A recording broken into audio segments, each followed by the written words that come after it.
Hello friends. So our before lecture of the biostatics we are discussing the mean, mode and the median and in detail the mean. So today's lecture we are discussing the solving the problems depends upon the mean. काय पाहतोय आपण आज मीन वरचे problems. सर्वात अगोदर तुम्ही मीनचं तुम्हाला काल जे आपण घेतलं होतं लेक्चर त्याच्यामध्ये मीन काय आहे हे कळालं, त्याच्या कॅरेक्टरिस्टिक्स कळाल्या, त्याच्या मेरिट्स कळाल्या, त्याच्या डिमेरिट्स कळाल्या. आज आपण मीनच्या वरचे प्रॉब्लेम्स पाहू. तर सर्वात घ्या प्रॉब्लेम हे आपल्याला याच्यात 3 प्रकारचे डिस्ट्रीब्युशन केलेले आहेत प्रॉब्लेमला. एक तर आहे आपलं जे सिंपल आहे मीनचे प्रॉब्लेम. त्याच्यानंतर आहे जेव्हा डाटा जो दिलेला डाटा असेल तो कंटिन्युअस फॉर्म डिसकंटिन्युअस फॉर्म असेल तो ते प्रॉब्लेम कसे सॉल्व्ह करायचे. ओके. त्याच्यानंतर जर डाटा हा कंटिन्युअस मॅनरमध्ये असेल तर ते प्रॉब्लेम कसे सॉल्व्ह करायचे ते आहे. There are the categorize into the 3 types. It is a simple, एक आहे सिंपल आणि दुसरा आहे डिसकंटिन्युअस आणि तिसरा आहे कंटिन्युअस. सिंपल असेल डाटा तर आपल्याला सिंपल आहे त्याचे आपण जे की आपण पाहणार आहोत. त्याच्यानंतर आहे जेव्हा डाटा डिसकंटिन्युअस मॅनरमध्ये असेल तर तेव्हा कसे सॉल्व्ह करतात ते एक पाहिजे आपल्याला. त्याच्यानंतर डाटा कंटिन्युअस फॉर्म असेल तर ते कसे सॉल्व्ह करतात ते पाहिजे आपल्याला. They are the problems are divided into the 3 category. That is simple, discontinuous and the continuous. Okay, so we are already discussed there are the 2 methods. It is a direct method and the indirect method. Indirect method are also called as a shortcut method or known as a assumed mean method. There are apply in all the 3 categories. याला पण आपल्याकडे simple ला पण एक आहे indirect method, दुसरी आहे indirect method. एक आहे याला डायरेक्ट मेथड, याला आहे इनडायरेक्ट मेथड. कंटिन्युअसला एक डायरेक्ट मेथड आणि इनडायरेक्ट मेथड. हे लक्षात घ्या तुम्ही. हे सर्व जे आहे हे तुम्ही लिहून घ्या. याच्याद्वारे आपण जे काय आहे पुढचे प्रॉब्लेम आपण पाहणार. आज सिंपल मेथडचे प्रॉब्लेम घेणार आहे. त्याच्यानंतर तुम्हाला एक सिंपल मेथडमध्ये 2 प्रॉब्लेम घेऊन टाकणार आहे, एक डायरेक्ट मेथड आणि एक indirect method means ॲझ्युम्ड mean method. So त्याच्यानंतर एक प्रॉब्लेम तुम्हाला देईल ते तुम्ही सॉल्व्ह करून यायचं. तर आज today's we are discussing simple problems depends upon the mean. Okay, कळालं. Next simple problems. Okay, simple problems आहे. एक प्रॉब्लेम देतो मी तुम्हाला. एक प्रॉब्लेम आहे, एक टेबल आहे.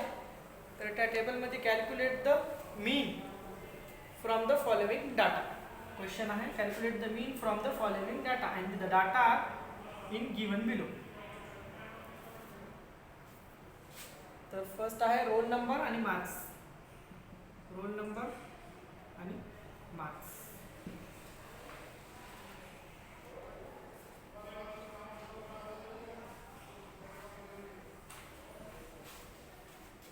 Roll number 1 2 3 4 5 6 7 8 9 10 roll numbers and the mark is obtained. That is a 33 35 33 35 44 34 41 45 39 46 39 46 36 47. So in this the following data you are calculate the mean. Okay, so कोणती method पाहतो आपण मीन मधली? Simple method.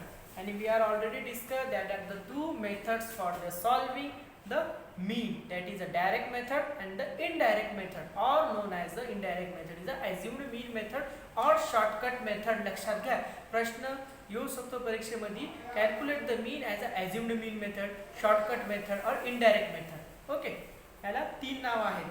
indirect method, direct method is only direct method. Okay, so first we are solving this problem through the direct method. Okay, direct method. Okay, direct method. सर्वात अगोदर formula. Formula काय आहे? arithmetic mean is equal to sum of variables divided by number. These are the formula using in a direct method for calculating the mean. Okay, x bar लिहून घ्या. x bar is a arithmetic mean. x bar is arithmetic arithmetic mean is denoted by the arithmetic mean, and in summation of x it is a sum of variables. Sum of variables. Here are the variables. Sum of the variables. Okay. Then to the left is the number of observations. There are the 10 number. That is the number of observations. Number of observations. Okay. These are the formula. Firstly, we are discussing the direct method. Okay. These are the formula. Simple आहे. Okay. एक तुम्हाला काय करावं लागेल इथं लिहितो मी बघा एकदा लक्षात घ्या. आन्सर सॉल्व करत आहोत आपण. ओके. 2 रो करून घ्यायचे हॉरिझॉन्टल मध्ये, वर्टिकल मध्ये sorry. Roll numbers and marks. तेच कॉलम्स. इथं रोल नंबर आणि इथं marks. Here is a marks, that is sum of variables, is a x. Okay.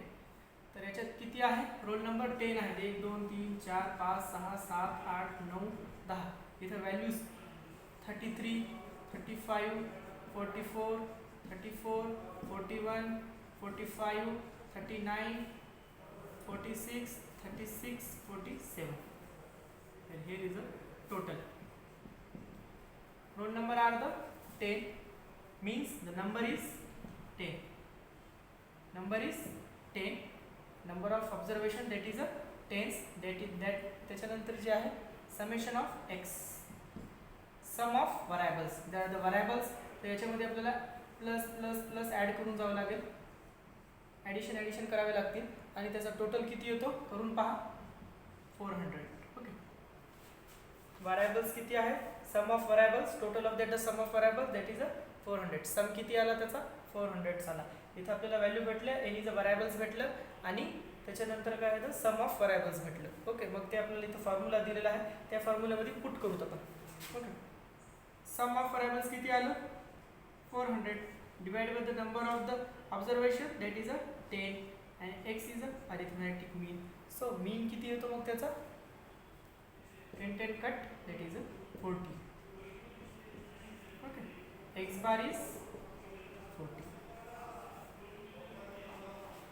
X bar is 40. The arithmetic mean of the given data that is a 40. Okay. Average किती आलं त्याचं? 40. So हे होती calculating of the mean in a direct method. सिंपलचे problem पाहत आहोत आपण मीनचे, आणि त्याच्यामधलं आहे डायरेक्ट मेथड.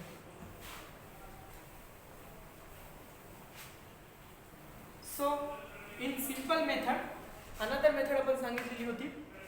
कोणती पाहतोय? सिंपल पाहतोय. सिंपल मधली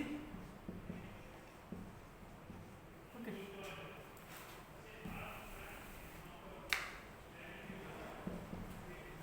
सिंपल मेथडनं आपण मीन कॅल्क्युलेट करत आहे. आपण बिफोरची जी पाहिली होती ती कोणती होती? डायरेक्ट मेथड होती. आता आहे दुसरी method, indirect method. Is also called as shortcut method. Is also called as assumed mean method. Assumed mean method simply same process आहे. डाटा सो तोच प्रॉब्लेम आहे जे की इथं मार्क्स दिलेले आहे आणि खाली रोल नंबर दिलेले आहे. सॉरी रोल नंबर आणि मार्क्स.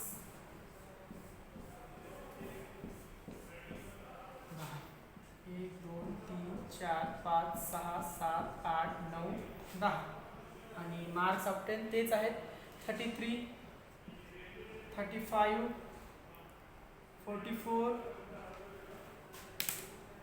44 34 34 41 45 39 46 36 47. प्रॉब्लेम तोच आहे जे आपण मागे घेतला होता. तर मागचा प्रॉब्लेम आपण डायरेक्ट मेथडनं सॉल्व्ह केला होता.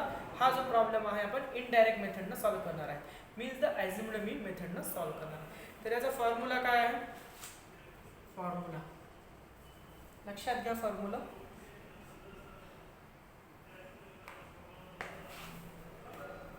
x bar is denoted as the arithmetic mean, a plus it is denoted as a assumed mean, it is a summation of d, summation of variables. त्याच्यानंतर आहे n, number of observation. Here is a formula of indirect method. लिहून घ्या, x bar is denoted as a arithmetic mean, a is denoted as a assumed mean, and summation of d is the sum of the deviations, and the n is denoted as a number of items. Okay, here is a formula it is using for the indirect method. Okay, problem तोच आहे, फक्त आपण solve कोणत्या पद्धतीने करतोय, indirect मेथडनं solve करतो. Means the shortcut मेथडनं आपण काय करतो, सॉल्व करतो. आन्सर पण तोच येणार आहे जे एव्हरेज भेटला होता आपल्याला, फक्त सॉल्व करण्याची पद्धत ही कशी आहे, वेगळी आहे. ओके, याच्यात आपल्याला काय करावं लागतील लक्षात घ्या. वरी लिहितोय मी,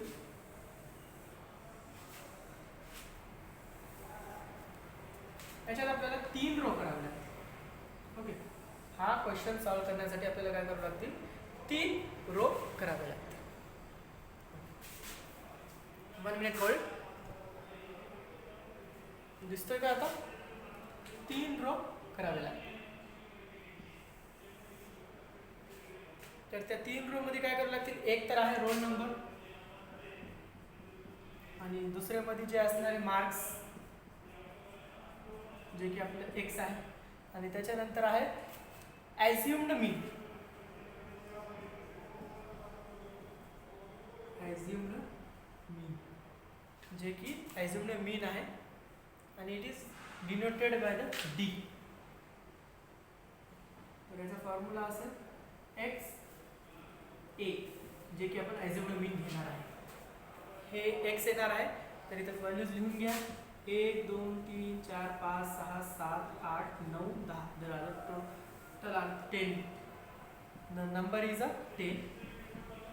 त्याच्यानंतर हे ज्या व्हॅल्यूज आहेत 33 35 44 34 41 45 39 46 36 47, it is a marks. Okay, त्याच्यानंतर ॲझ्युम्ड मीन आहे. लक्षात घ्या, हेच पॉईंट इथं महत्त्वाचा आहे. ए याच्यात ॲझ्युम्ड मीन काय करायचं, आपण कोणतीही एक व्हॅल्यू घ्यायची जे की ॲझ्युम करायची आपल्याला, कोणतीही. तर याच्यातले आपण ॲझ्युम करू 45. हे जे व्हॅल्यूज आहेत जे की रोल नंबर मधले जे मार्क्स भेटलेले आहेत, त्या मार्क्स मधले जे एक्स आहे त्याच्यामधलं कोणतीही एक व्हॅल्यू आपण काय करायची आहे, ॲझ्युम करायची, मीन्स कन्सिडर करायची आहे. ओके, तर मग आता आपल्याला काय करावं लागेल, इथं फॉर्म्युला काय होतो, ॲझ्युम्ड मीन कॅल्क्युलेट करायचा, x मायनस ॲझ्युम्ड मीन. इथं ॲझ्युम्ड मीन किती घेतला आपण, 45 घेतला. तर मग काय करावं लागेल, इथं x किती आहे, मग पहिल्या रो मधला 33, आणि मायनस ॲझ्युम्ड मीन किती घेतलं आपण, 45, मीन्स किती येणार मग आन्सर, -12 येणार. मग असं आपल्याला सेव्ह करावं लागतील. 35 minus 45, it gives the result -10. 44 minus 45, result येणार आहे -1. त्याच्यानंतर आहे 41 minus 45, काय येणार आहे आन्सर, -11. त्याच्यानंतर 45 minus 45, आन्सर काय येणार आहे, 0. त्याच्यानंतर आहे 34 minus 45, आन्सर काय येणार आहे, -39. सॉरी 39 minus 45, आन्सर काय येणार आहे, -9. ओके, त्याच्यानंतर -6, सॉरी -6. त्याच्यानंतर काय येणार आहे, 46 minus 45, आन्सर काय येणार आहे, -6. ओके, -9 -1. ओके, हे जे काही भेटले आपल्याला आन्सर्स भेटले. ओके, आता ते मॅथचे जे आन्सर्स भेटलेले आहेत त्याला आपल्याला सगळ्यांना समेशन करावे लागेल. It summation it gives the result that is -50. त्याच्यानंतर समेशन करावे लागेल, त्यात काय येणार आहे, -50. हे की इथं आपल्याला व्हॅल्यूज भेटले. ओके, लक्षात घ्या, जेव्हा आपण ॲझ्युम्ड मीन मेथडनं करतो हा फॉर्म्युला यूज करतो. Arithmetic mean is equal to assumed mean, that is the summation of deviation divide by the number of the variables. The number of the variables are the 10. Marks are the students are the this. Okay, then the assumed mean we are considering assumed mean that is a 45. assumed mean कोणता घेतला आपण 45 घेतला. मग त्याच्या 45 च्या नंतर आपण काय केलं, एक तफाचा फॉर्म्युला काय आहे x minus a assumed mean means that the 45 is assumed mean and the x is the marks. Okay, marks of that the roll number. मग त्याच्या मायनस केलं आपण, हे जे इथं व्हॅल्यूज भेटल्या त्याचं मग समेशन केलं. समेशन केल्याच्या नंतर आन्सर किती आलं याचं -50 आलं. आता आपल्याला हे जे व्हॅल्यूज भेटले आपण ह्या फॉर्म्युलामध्ये पुट करू. Okay, x bar arithmetic mean is equal to assumed mean किती घेतलं होतं 45 घेतलं होतं प्लस मायनस. ओके, त्याच्यानंतर समेशन ऑफ डी किती आलं -50 आलं. त्याच्यानंतर नंबर ऑफ द व्हरायबल्स किती आलं 10 आलं. ओके, 10 आलं. मग याच्यातलं काय होणार 10 कॅन्सल्स होणार, 10 कॅन्सल्स होणार. त्याच्यानंतर 45 - 5 45 - 5 it gives the result 40 means the arithmetic mean is obtained that is a 40. आणि इथं प्लस मायनसचं मायनस होत जाईल. Here are the average is the same but there are the solving method is are the different. Okay, it is known as a assumed mean method and the shortcut method or the indirect method. Okay, answer same येतो, फक्त solve करण्याची पद्धत वेगळी आहे. फक्त इथे important काय assumed mean कसा घ्यायचा, आणि assumed mean आपण कोणताही एक मीन याच्यातलं घेऊ शकतो. म्हणजे आपण काय केलं, हे जे व्हॅल्यूज आहे आपल्याला वाटतो हा मीन त्याचा ॲझ्युम येणार 45 मीन. बघा तुम्ही जे एव्हरेज सुद्धा आलेला आहे त्या 40 आणि 45 च्या रेंजमध्येच येतो. Okay, so here are the completed the simple method for calculating the mean. Okay, so in the next lecture we are discussing the जेव्हा डाटा हा डिसकंटिन्युअस मॅनरमध्ये असेल तर तेव्हा आपल्याला आणखी दोन मेथड पाहायच्या, एक तर direct method and the indirect method. Okay,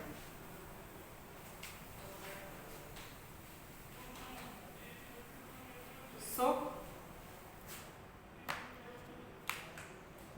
question तुम्हाला प्रॅक्टिससाठी उद्या तुम्ही व्हॉट्सअपवर मला तुम्ही सॉल्व करून रफ पेजवर पाठवा. ओके, तर क्वेश्चन लिहून घ्या. Calculating the mean from that the following data. Okay, calculating the mean from the given following data and it is solved by the two methods, that is the assumed mean method or the direct method.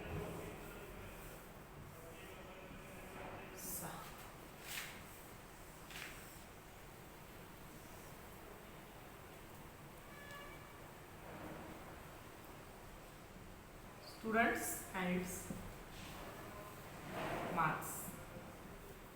Student number 1, student number 2, student number 3, student number 4, student number 5, student number 6, students number 7, and the marks obtained that is a 30, 32, 34, 35, 40, 50, 35.